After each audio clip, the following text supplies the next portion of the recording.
ನಾನು ಇಲ್ಲಿ ಗೋವಿಂದರಾಜ್ ಕೇಳ್ಬಿಡ್ತೀನಿ. ಗೋವಿಂದರಾಜ್ ಅವರೇ, ಲಾಠಿ ಅನ್ನೋದು ಇಶ್ಯೂ ಆಗಿದೆಯಾ ಇವಾಗ? ಇವತ್ತಿಗೆ ಹೆಚ್ಚು ಕಡಿಮೆ ಪೊಲೀಸರೇ ಅದನ್ನು ಬಳಸ್ತಿರೋದು ಬಹಳ ಕಡಿಮೆ.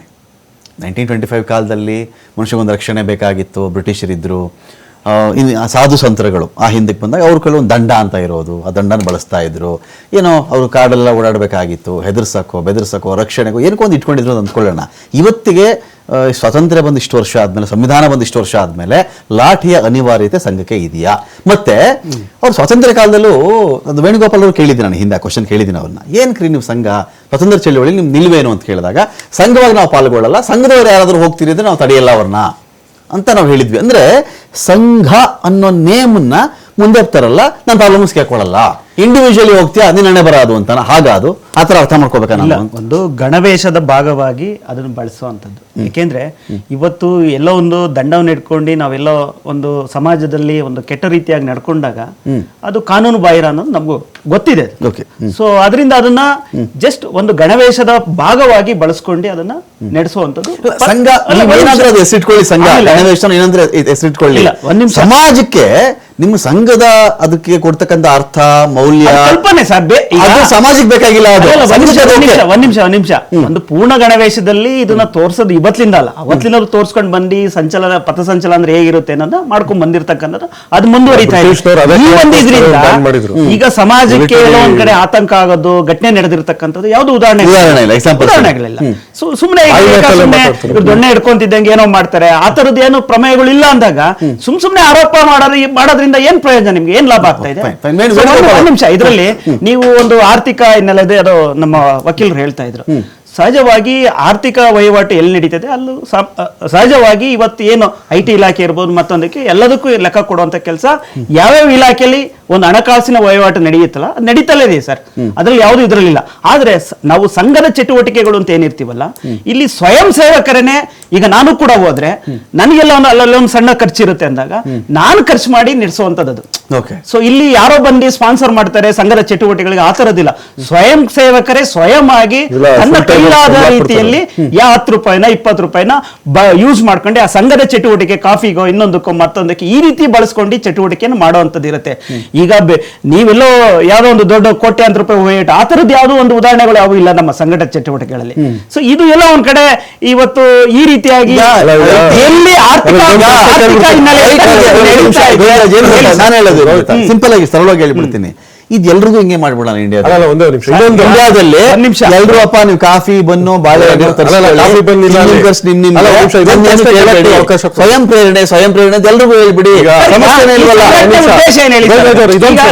ಉದ್ದೇಶ ಅಂತ ಹೇಳ್ತಿಲ್ಲ.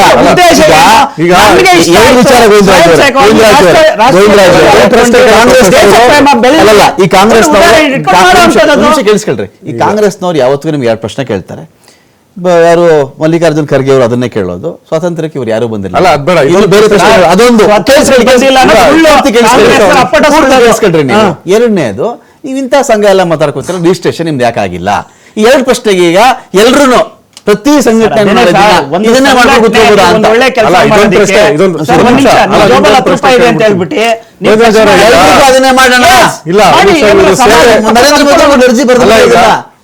ಸೇವೆ ಅಂತ ಹೇಳ್ತಾ ಇದಾರಲ್ಲ, ಸೇವೆ ಹೆಸರಿನಲ್ಲಿ ಇವತ್ತು ರಾಷ್ಟ್ರೋತ್ಥಾನ ವಿದ್ಯಾ ಕೇಂದ್ರಗಳು ಮಾಡಿದ್ದಾರೆ. ಎಷ್ಟು ಜನಕ್ಕೆ ಉಚಿತ ಶಿಕ್ಷಣ ಕೊಡ್ತಾ ಇದಾರೆ? ನಿಮ್ಗೆ ಯಾವತ್ತಾದ್ರೂ ಮಾಹಿತಿ ಬಂದಿದ್ಯಾ ಈ ತರ ಸಂಘ ಪರಿವಾರದವರು ಇಷ್ಟೆಲ್ಲಾ ಸೇವೆ ಮಾಡಿ ಅನ್ರಿಜಿಸ್ಟರ್ಡ್ ಆರ್ಗನೈಸೇಷನ್ RSS ಇಂದ ತರಬೇತಿ ಪಡೆದು ಎಲ್ಲಿ ಮಾಡ್ತಾ ಇದಾರೆ? ಆಸ್ಪತ್ರೆಗಳು, ನಾನಂತ ಆದಿಚುಂಚನಗಿರಿ ಸಂಸ್ಥೆ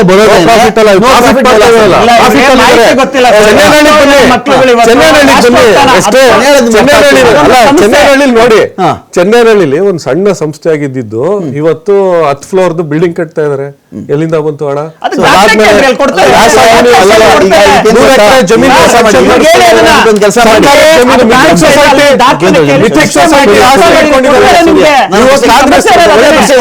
ಒಳ್ಳೆ ಪ್ರಶ್ನೆ ಕೇಳಿಸ್ಕೊಂಡು ಇದಕ್ಕೆ ಇನ್ಮೇಲೆ ಏನ್ ಮಾಡ್ಬೇಕು ಗೊತ್ತಾ? ಈಗ RSS ರಾಷ್ಟ್ರೋತ್ಥಾನ ನೀವು ಕೇಳ್ತಾ ಇದ್ದೀರಿ, ಇಟ್ಕೊಳ್ಳೋಣ, ಪ್ರಶ್ನೆ ಇಟ್ಕೊಳ್ಳೋಣ. ಇವತ್ತಿಂದ BJP, ಕಾಂಗ್ರೆಸ್, JDS ಮೂವರನ್ನು ನಾವು ನಡೆಸ್ತಿರೋ ಶಿಕ್ಷಣ ಸಂಸ್ಥೆ ಲಾಭ ವೈಯಕ್ತಿಕ ಬೇರೆ. ಕೇಳಿಸ್ಕೋಬೇಕು ನೀವು, ಲಾಭ ಮಾಡ್ತಾ ಇಲ್ಲ. ಕಾಂಗ್ರೆಸ್ ಪಾರ್ಟಿ ನಾವು ನೋ ಲಾಸ್ ಕಾಂಗ್ರೆಸ್ ಹೇಳ್ಬಿಡಿ ನೋಡೋಣ. ನೀವು ಕಾಂಗ್ರೆಸ್ ಲೀಡರ್ಗಳು ಮಾಡ್ತಾ ಇದ್ದಾರೆ, ನಾವೇ ಕಾಫಿ ತರ್ತೀವಿ, ನಾವೇ ಬಿಸ್ಕೆಟ್ ತರ್ತೀವಿ, ನಾವೇ 10 ರೂಪಾಯಲ್ಲಿ ಎಷ್ಟು ಜನಕ್ಕೆ ಶಿಕ್ಷಣ ಕೊಡ್ತೇವೆ ನಾವು.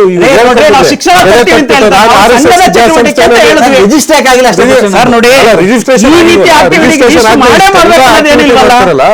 ಸೊ ಇಷ್ಟೆಲ್ಲ ಆಕ್ಟಿವಿಟಿ ಮಾಡ್ತಾ ಇದ್ದಾರೆ. ಹಾಗಾದ್ರೆ ಈಗ 10 ರೂಪಾಯಿನೂ ಕೂಡ ನೀವು 10 ರೂಪಾಯಿ ಅಲ್ಲಿ ತಗೊಂಡ್ಬಂದು ಹಾಕ್ತೀರಾ ಅಂದ್ರೆ ಯಾವ ಉದ್ದೇಶ ಏನು, ಯಾರು ಎಲ್ಲಿಂದ ಬಂತು 10 ರೂಪಾಯಿ?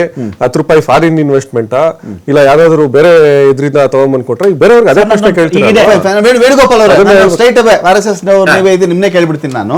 ನನ್ನ ಪಾಯಿಂಟ್ ಇಷ್ಟೇನೆ, ಮನೆಯಲ್ಲಿ ನೀವು ಈ ಸಂಘದ ವಿಚಾರಗಳಲ್ಲಿ ಈ ಹಿಂದೂ ಧರ್ಮ ಅದು ಇದು ಸಂಘಟನೆಗಳು ಅನ್ನೋ ವಿಷಯ ಬಂದಾಗ, ಪರ್ಟಿಕ್ಯುಲರ್ಲಿ ನಿಮ್ಮ ಅಜೆಂಡಾ ಇರತಕ್ಕಂಥ ವಿಷಯ ತಗೊಂಡು ಬಂದಾಗ ನೀವು ಈ ಯಾರ್ಯಾರು ಈ ನಿಮ್ಮ ಅಧೀನದಲ್ಲಿ ಬರ್ತಕ್ಕಂಥ ಸಂಘ ಸಂಸ್ಥೆಗಳ ಲೆಕ್ಕ ಕೇಳ್ಕೊಳ್ಳಿ ಅಂತ ಹೇಳ್ತಾ ಇದ್ದೀರಿ.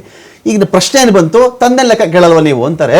ನಾನು ಯಾರು ಲೆಕ್ಕ ಕೇಳಂಗಿಲ್ಲ, ನಾನು ಏನು ಬೇಕಾದ್ರೂ ಮಾಡ್ತೀನಿ, ಎಲ್ಲ ಸುಮ್ಮನೆ ಇರಬೇಕು, ನಾನು ಯಾರಿಗೂ ಲೆಕ್ಕ ಕೊಡಲ್ಲ, ನಾನು ಇದು ಮಾಡ್ತೀನಿ ಅಂದರೆ ಯಾರಾದರೂ ಒಪ್ತಾರ ಈ ನ್ಯಾಯನ ಅಂತ ನನ್ನ ಪಾಯಿಂಟ್. ಸರ್, ಈಗ 2 ಪಾಯಿಂಟ್. ಒಂದು, ನಮ್ಮ ಕಾಂಗ್ರೆಸ್ ವಕ್ತಾರರು ಮಾತಾಡಿದಾಗ ರಾಷ್ಟ್ರೋತ್ಥಾನ ಶಾಲೆ ಬಗ್ಗೆ ಹೇಳಿದ್ರು. ಅದೇ ತರ ಸಾಧನ ಮತ್ತು ತಪಸ್ ಅಂತ 2 ಅದರಲ್ಲೇ ಇದೆ. ಅದು ಬಡ ವಿದ್ಯಾರ್ಥಿಗಳೇ ಉಚಿತವಾಗಿ ನಿಮಗೆ ಫಸ್ಟ್ PUC ಸೆಕೆಂಡ್ PUC ನಾವು ಓದಿಸಿ ಅವ್ರಿಗೆ JEE ನೀಟ್ ನ ಕೊಟ್ಟು ಇವತ್ತು 100 ವಿದ್ಯಾರ್ಥಿಗಳು ಡಾಕ್ಟರ್ಸ್ ಆಗಿದ್ದಾರೆ, ಸಂಪೂರ್ಣ ಉಚಿತ. ಆ ತರದ ನಮ್ಮಲ್ಲಿ ಇದು ಅನೇಕ ಶಾಲೆಗಳು ಇದೆ ಉಚಿತವಾಗಿ ಕೊಡುವಂಥದ್ದು. ಆಯ್ತಾ? 2ನೇದು ಸರ್, ವಕೀಲರು ಮಾನ್ಯ ಅಡ್ವೊಕೇಟ್ ಅವ್ರು ಮಾತಾಡಿದಾಗೆ ಈಗ ನಮ್ಮಲ್ಲಿ ಒಂದು ಜನಜಾಗರಣ ಟ್ರಸ್ಟ್ ಅಂತ ಇದೆ ಸರ್. ಜನಜಾಗರಣ ಟ್ರಸ್ಟ್ ಗೆ ಫಂಡ್ ಕೊಡ್ತಾರೆ, ಯಾರೋ ಒಬ್ರು CSR ಆಕ್ಟಿವಿಟಿ ಫಂಡ್ ಬರುತ್ತೆ ಸರ್. ನಿಮಗೆ ಕಳೆದ 50-60 ವರ್ಷಗಳಿಂದ ಇದೇ ಸಂಸ್ಥೆಗಳು ಅದನ್ನ ಆಡಿಟ್ ಮಾಡಿಸ್ಲಿ, ಕಾಂಗ್ರೆಸ್ನವ್ರೆ ಆಡಿಟ್ ಮಾಡಿಸ್ಲಿ, ಎಲ್ಲಿ ಫಂಡ್ ಬಂದಿದೆ, ಯಾರು ಬಂದಿದೆ, ಅದನ್ನ ಯಾವ ತರ ಬಳಸೋದು ಅನ್ನೋದು ನಾವು ಕೊಡ್ತೀವಿ. ಹೀಗಿರ್ಬೇಕಾದ್ರೆ ಪ್ರತಿ ಬಾರಿನೂ ನಮಗೆ ಏನ್ ಫಂಡ್ ಬರುತ್ತೆ ಅದು ಯಾರು ಕೊಡ್ತಾರೆ ಅದ್ರದ್ದು ಮಾಹಿತಿನೂ ಇದೆ, ನಾವು ಏನಕ್ಕೆ ಖರ್ಚು ಮಾಡ್ತೀವಿ ಅದ್ರ ಮಾಹಿತಿನೂ ಇದೆ. ಸಂಘದ ಕಟ್ಟಡ ಯಾರ ಹೆಸರಲ್ಲಿದೆ, ಜನಜಾಗರಣ ಟ್ರಸ್ಟ್ ಉದಾಹರಣೆಗೆ, ಅದ್ರಲ್ಲಿ ಹೆಸರಲ್ಲಿದೆ. ಅದರ ಸಂಘದ ಕಟ್ಟಡದ ಈಗ ಚಿನೇನಹಳ್ಳಿ ಹೇಳಿದ್ರಲ್ಲ, ಅದು ಯಾವ ಟ್ರಸ್ಟ್ ಅಲ್ಲಿ ಇದೆ ಅದು ಗೊತ್ತು. ಅದ್ರ ಸಂಪೂರ್ಣ ಖರ್ಚು ವೆಚ್ಚ ಪ್ರತಿಯೊಂದು ಲೆಕ್ಕ ಇದೆ. ಕಾಂಗ್ರೆಸ್ ಸರ್ಕಾರ 60 ವರ್ಷ ಕಳೆದ 70-75 ವರ್ಷಗಳಿಂದ ಏನ್ ಮಾಡ್ತು ಅದನ್ನ ನಮ್ಮನ್ನ ಸಂಘ ಅವತ್ತಿಂದನೂ ಇದನ್ನೆಲ್ಲ ನೋಡ್ತಿದೆ. ಅವ್ರ ಹತ್ರನೇ ED ಇದೆ, ಅವ್ರ ಹತ್ರನೇ ಇನ್ಕಮ್ ಎಲ್ಲಾದ್ರೂ ಅವ್ರು ಅವತ್ತೇ ಆಡಿಟ್ ಮಾಡಿಸಿ ಏನು ತಪ್ಪಿದ್ರೆ ಅದನ್ನ ಕಾನೂನು. ವೇಣುಗೋಪಾಲ್ ಅವರೇ, ಇಲ್ಲಿ ಏನಾಗ್ತಿದೆ ಗೊತ್ತಾ, ನಾನು ತುಂಬಾ ಸರಳವಾಗಿ ಹೇಳ್ಬಿಡ್ತೀನಿ.